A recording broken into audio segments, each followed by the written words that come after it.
দর্শক, রংপুরের নির্বাচনী জনসভার আরো খবর জানাতে এই মুহূর্তে সরাসরি যুক্ত হচ্ছেন আমাদের সহকর্মী মারুফা রহমান।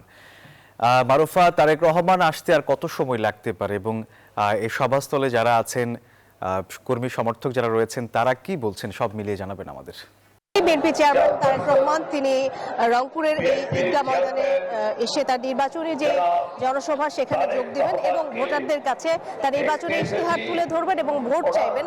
একই সাথে দীর্ঘ বছর পরে যেহেতু তিনি এখানে আসছেন, নেতাকর্মীদের এবং সর্বস্তরের জনগণের মধ্যে সেটা নিয়ে রয়েছে একটি ভিন্ন রকমের উচ্ছ্বাস।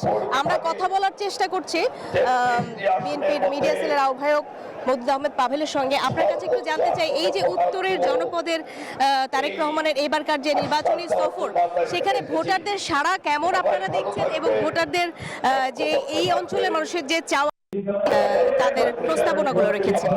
জি, ধন্যবাদ আপনাকে।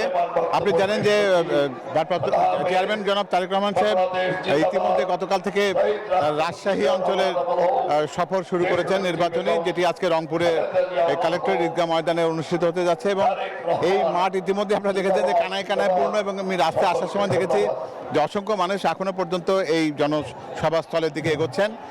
জনাব তারেক রহমান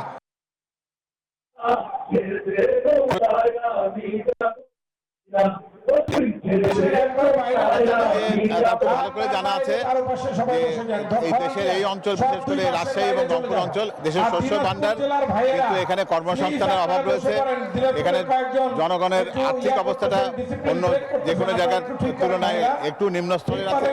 এগুলোকে উন্নয়নের মধ্যে ওনার যেটা বিরাট বড় একটা উন্নয়ন পরিকল্পনা আছে, সেটা তিনি প্রতিটি সভাতে জনসমক্ষে উপস্থিত।